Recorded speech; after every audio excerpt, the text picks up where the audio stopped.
The glove in the snow. Snow doesn't ask permission in upstate New York. It simply arrives, thick, relentless, and indifferent.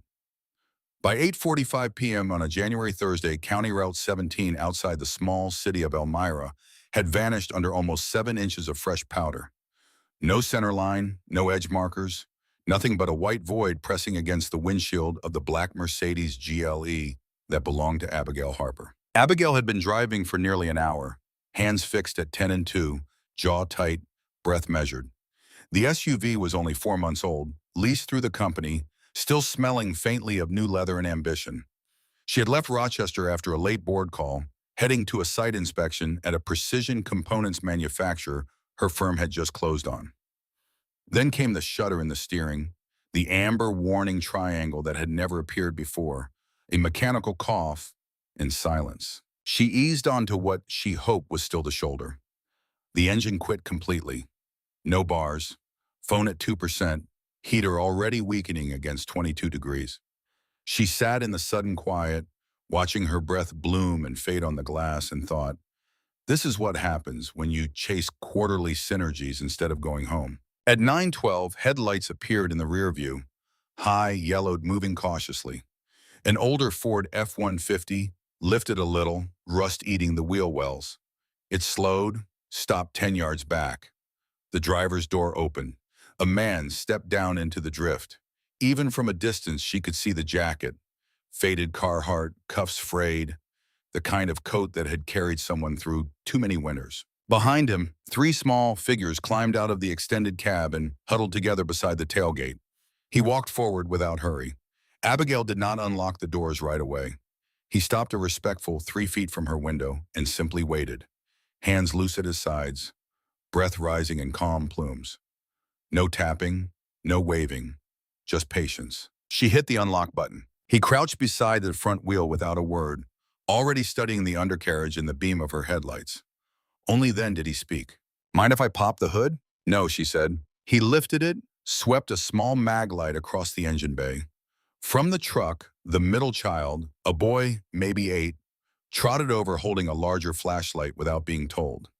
He aimed it steadily, no shaking, no questions. The oldest, a serious-faced 10-year-old, was already at the tailgate pulling a small canvas tool bag. The youngest, a girl of 5 or 6, wrapped both arms around the middle boy's waist and buried her face in his coat. They did not whine, they did not ask, "Are we done yet?" They simply adjusted themselves around the emergency the way water finds the lowest path. The man worked in near silence. His hands, calloused, already reddening, moved with the economical certainty of someone who had diagnosed 10,000 failures. Abigail watched from inside the warm cabin that was rapidly cooling. "You really don't have to do this," she said. "I can call the roadside." He didn't look up. "Service drops off pretty hard out here. Usually picks up again about 3 miles east if you walk it." "I know," she said, glancing at the dead screen. "That's why you stopped." He traced a wiring bundle, paused, moved to the fuse panel.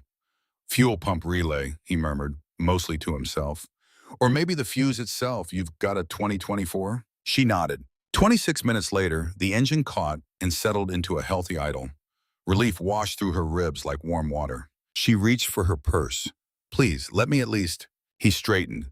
Into flashlight beam, she saw his face properly for the first time. Late 30s, dark hair cut short, eyes carrying a permanent weariness that wasn't just tonight's cold. Yet beneath the fatigue was something steady, almost geological. "Your kids are standing in a blizzard," she said. "At least let me..." "They've stood in worse," he answered. Not bitter, simply factual. He turned back toward the truck. The children moved in quiet choreography. The oldest stowing the tools, the girl detaching to take her father's hand, the middle boy switching off the light. Abigail watched them fold themselves back into the cab. "Thank you," she called. She meant it completely, an unfamiliar sensation. He lifted one hand in acknowledgement without turning, climbed in, and the taillights disappeared into the swirling white. She sat idling for 4 full minutes before pulling away. On the passenger seat lay a single work glove, black leather, palm darkened with grease, left behind when he'd braced himself to stand. She picked it up, intending to chase after him, but the road was already empty. She placed the glove in her briefcase. The next morning, Abigail Harper stood at the floor-to-ceiling glass of her corner office, on the 29th floor of Harper Equity Partners in downtown Rochester and stared at the snow-dusted city below. She did not normally replay random roadside encounters. She had built a mid-market private equity firm from one $8 million seed deal at 31 into a portfolio now approaching $620 million by keeping her focus ruthlessly forward. Sentiment was noise. Kindness from strangers was a variable she had long trained herself not to overweight, yet she reached for her phone that morning and felt the glove first. Something tilted. She remembered the boy holding the flashlight without instruction. She remembered the father's hands moving inside the engine bay like they were reading Braille. She remembered they've stood in worse, delivered not as complaint, but as simple inventory. Her executive assistant, Lauren, knocked and entered. The Riverton Components transition packet is uploaded. Legal signed off on the revised disclosure schedule.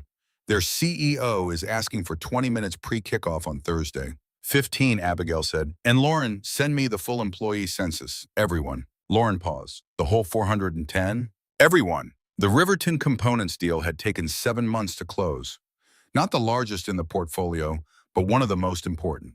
A family-founded precision machining shop outside Elmira, whose real asset was not CNC machines or customer contracts, but the collective skill embedded in people who had run the same tolerances for 15 and 20 years. During diligence, Abigail had been careful to keep emotion out of the model. Still, she had privately admitted that what she was really buying was the workforce. She found the name on page 9 of the maintenance roster. Maintenance and controls. Level 3. Jackson Ethan T. Hire date, April 2019. No photo attached, but she knew. She circled the name once with her fountain pen, then turned the page face down and looked out at the snow for a long time. Ethan Jackson's truck needed 4 things it wouldn't get this year. New ball joints, a rear heater core that didn't leak, brake rotors that weren't down to the wear indicators, and a windshield with no cracks spidering from the passenger side. He had money set aside for one of the 4, maybe the brakes, by April. He was 38, 5 years and 9 months as a senior controls technician at Riverton. Before that, he had been someone else entirely and tried not to remember it unless the memories arrived uninvited. The apartment sat on the 3rd floor of a brick building on Maple Avenue in Elmira, $1,375 a month for thin walls, street parking that required creative geometry, and a superintendent who treated work orders like personal insults. But it was big enough for 4 if you planned the space ruthlessly. The boys shared the back bedroom. Nora, the youngest, had the former sunroom with a daybed.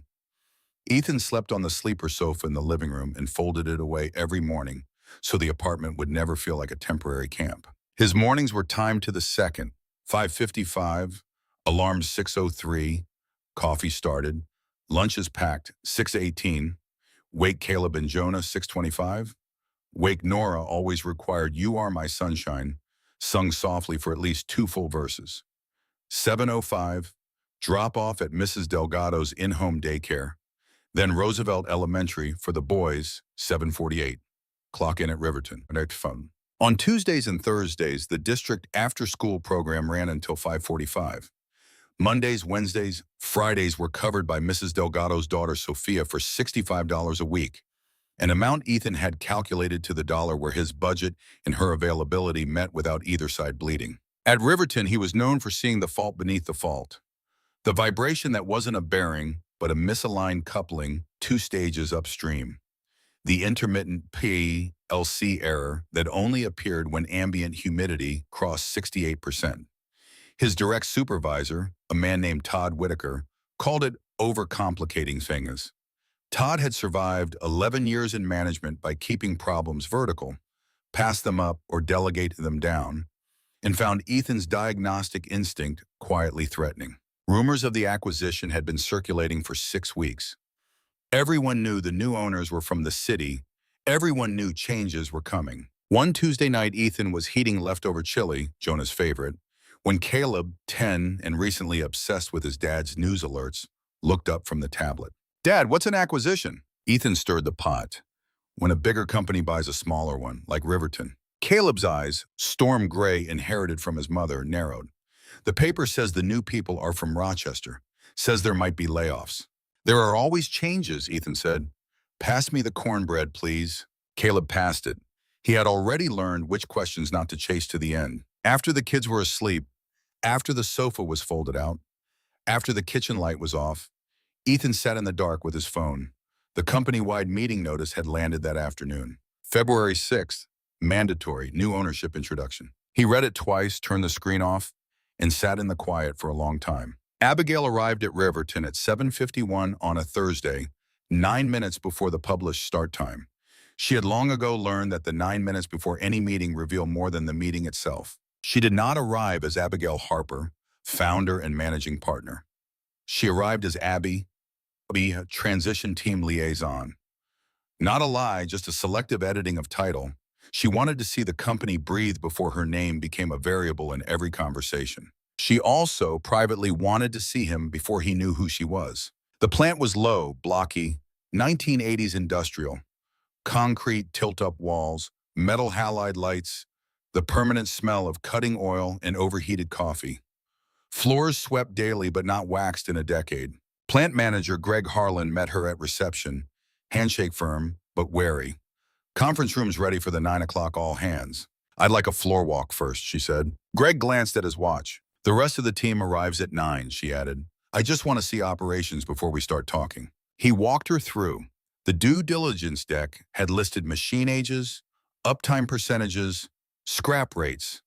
It had not captured the particular quality of attention on the floor, the focused hush of people who knew exactly what they were doing. She saw him before he saw her. He was on a raised platform in the Northeast Bay, back to the aisle, deep inside the guard of a large 5-axis mill. Panel open, diagnostic cable connected. His hands moved with the same deliberate economy she remembered from a snow-filled ditch. She kept walking. At 9:04, in the main conference room before 73 employees in folding chairs, Abigail gave her opening remarks. Candid about uncertainty, clear about priorities, deliberately short on guarantees she hadn't yet earned. She watched faces as she spoke. His was near the back, arms folded, posture neither hostile nor submissive, simply present, listening the way a technician listens to a machine, not just hearing but interpreting. 3 weeks later, during her second operational review, a critical laser welder threw a repetitive fault code at 1:47 p.m. The line stopped. Operators stood with practiced neutrality.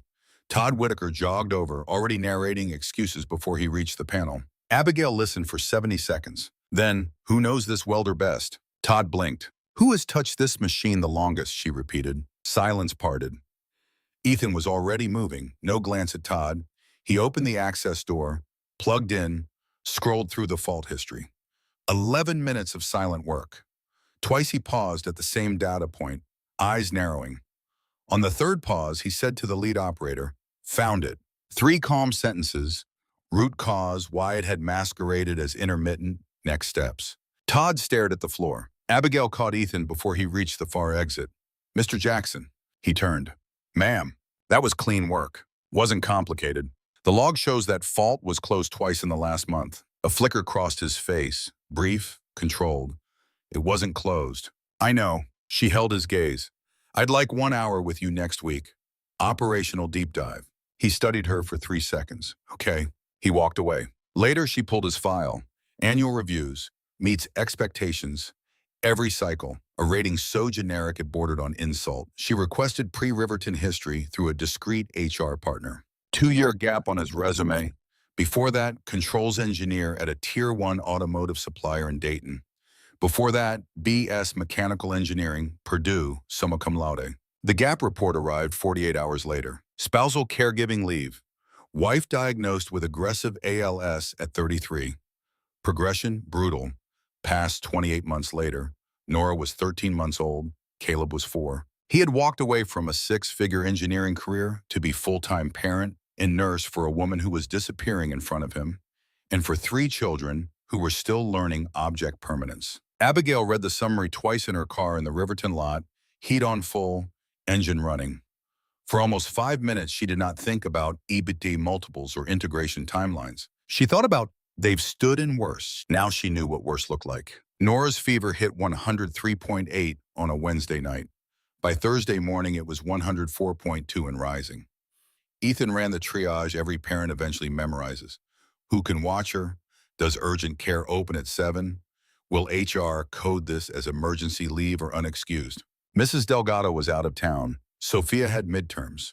The company emergency leave line required supervisor sign-off during transition periods, and Todd didn't arrive until 8:45. Ethan clocked in at 8:22 with Nora at Sophia's cousin's house, a 17-year-old honors student but not medically qualified.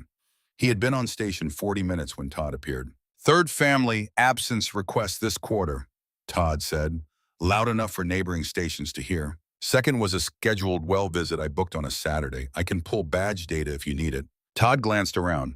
Staffing review coming. New owners watching utilization might want to think about availability optics. Ethan set his torque wrench down with care.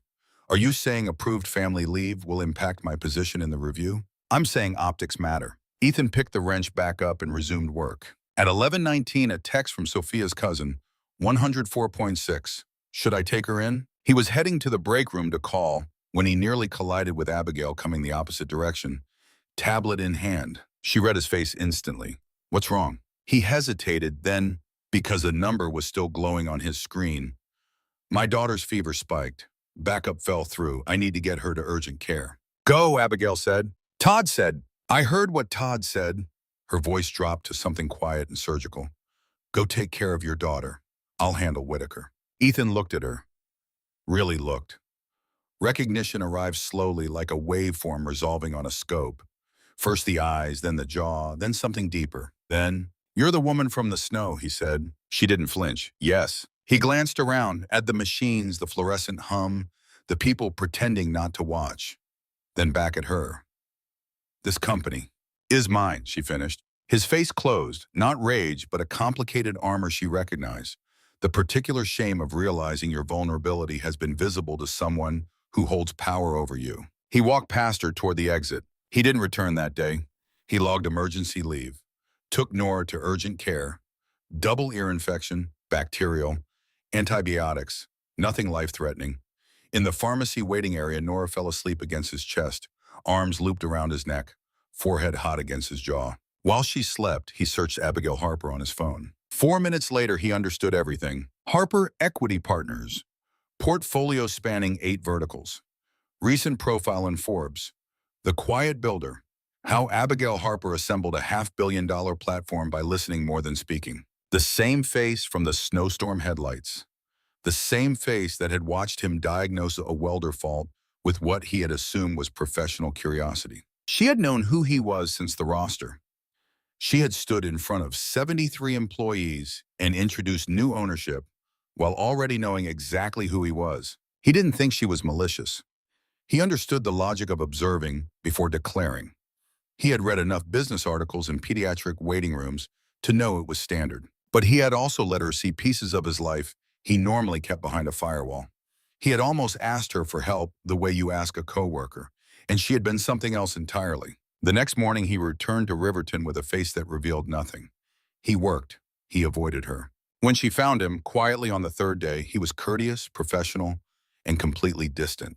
I'd like to explain, she said. Nothing to explain. Standard transition protocol. I don't need anything from you, Miss Harper. The name was polite, flat, final. I mean that respectfully. I just need to be clear. She was silent a moment. All right. That evening, he submitted his 30-day resignation through the HR portal. He held his thumb over submit for 12 seconds, then pressed. In the parking lot afterward, truck idling for heat, he calculated the cost of starting over one more time. New route, new drop-offs, new personalities to read, new gaps to bridge. He had done it before. He could do it again. Abigail canceled 4 meetings the day the resignation landed. Not out of emotion, but because she needed mental runway. She had learned early that decisions made while still emotionally tachycardic were the most expensive. She sat in her office and audited herself with cold precision. Observation instead of announcement.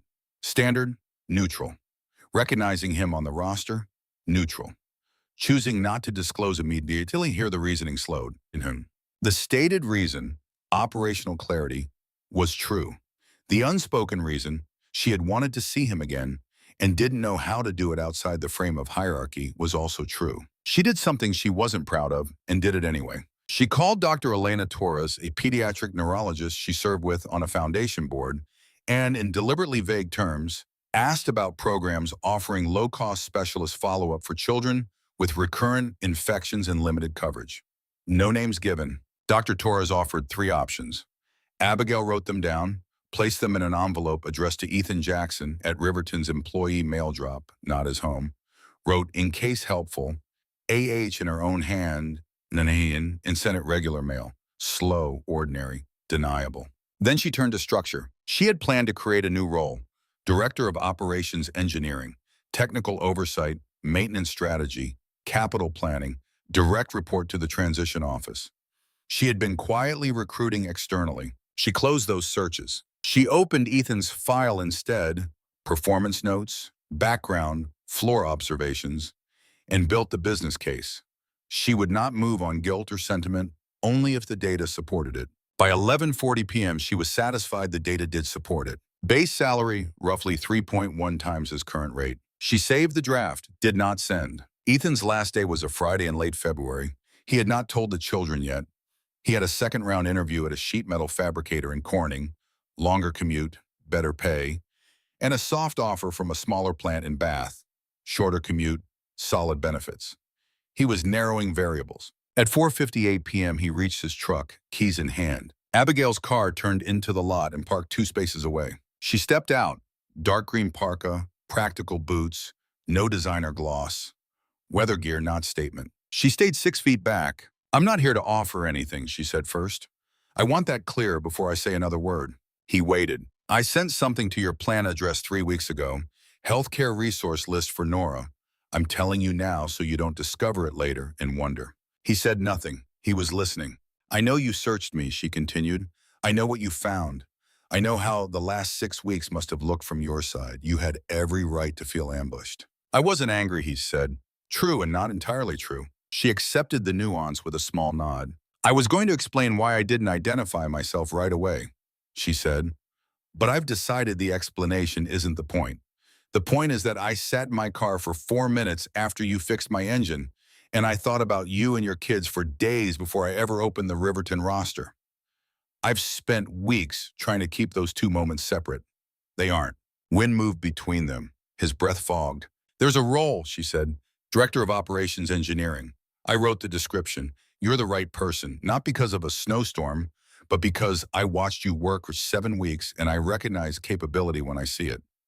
If you say no, I'll have to settle for someone less qualified, and that becomes my problem." A ghost of a smile touched his mouth. "That's an unusual sales pitch." "I know, I've been rehearsing it." She tilted her head slightly. For half a second, the managed surface cracked. Not vulnerability exactly, but permission to stop managing. "I'm not good at this," she admitted. "I'm good at deals. This isn't one." He studied her the way he studied a PLC trace, looking past the obvious to the signal underneath. "That night," she said quietly, "I asked myself why someone stops in a blizzard with 3 kids in the truck. No name, no expectation. I've been turning the answer over for months." "It was cold," he said. "You were stuck." "Exactly," she replied. "That's the whole answer. Need existed. Capacity existed. No ledger underneath." She held his gaze. "I've spent most of my life running on ledgers," she said. "I thought you should know that, for whatever that's worth." He stood in the cold parking lot and thought about Nora, who now demanded polka dot socks and had opinions about oatmeal versus pancakes. About Caleb, who read headlines and chose silence wisely. About Jonah, who had aimed the flashlight in a snowstorm without being asked because that was simply what the moment required. He thought about the cost of staying armored and whether the armor still fit. "I'll read the description," he said. Not yes, not no. She nodded, no theatrical relief, which he appreciated. "I'll send the full packet before Monday," she said. "Tell me what you think." He opened the truck door, paused. "The glove," he said. "I left one in your car." "I kept it," she answered. "It's in my office." He looked at her a moment longer, then climbed in. He drove the 24 minutes to after-school pickup. Caleb and Jonah argued in the back about whose turn it was to choose the radio station. He stopped at the pharmacy, then at Mrs. Delgado's.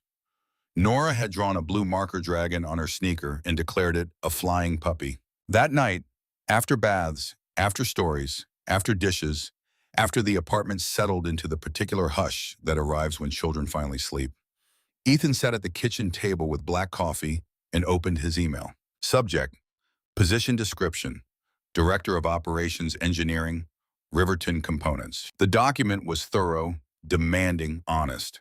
The salary figure required a second look. At the bottom, after the formal language, a separate paragraph clearly added later. This role needs someone who can navigate both the technical spine of an operation and the human one.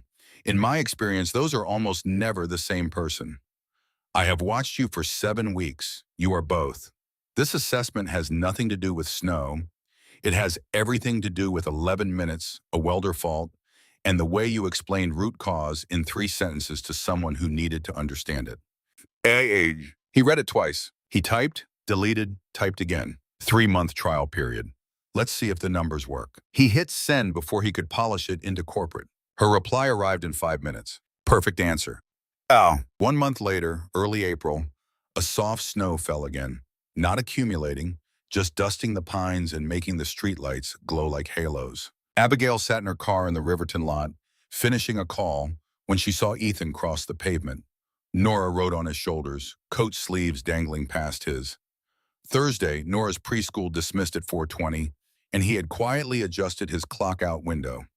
The transition team had logged it as exemplary adaptive scheduling. Abigail had smiled when she read it.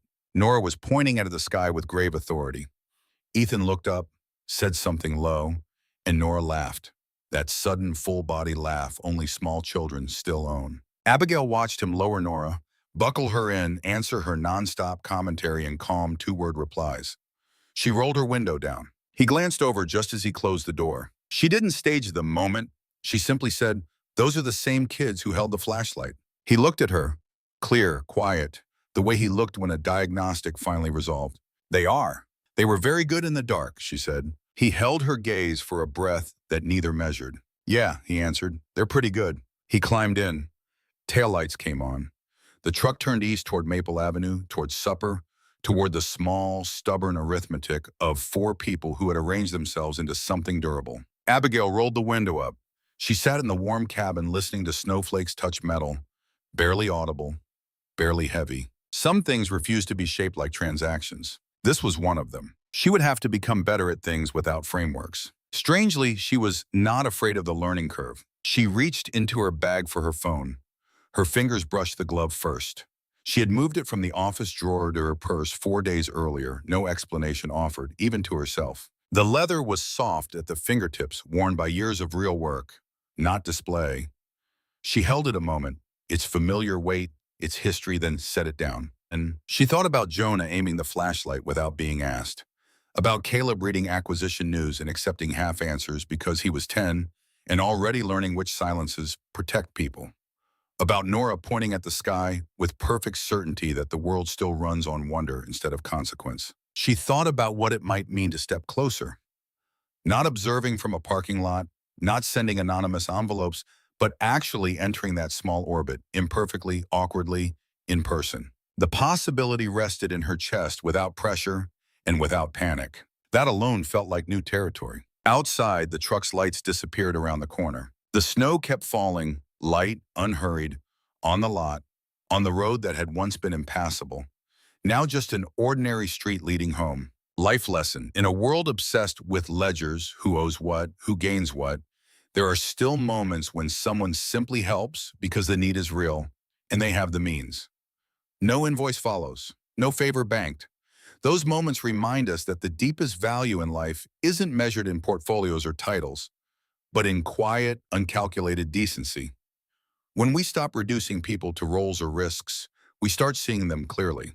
And sometimes, if we're lucky, we get to step a little closer to the kind of goodness we've forgotten how to practice ourselves. If this story moved you, reminded you of someone, or made you pause and think about the small kindnesses that hold everything together, please consider subscribing and turning on notifications. Your support keeps these quiet, human stories coming. Thank you for reading.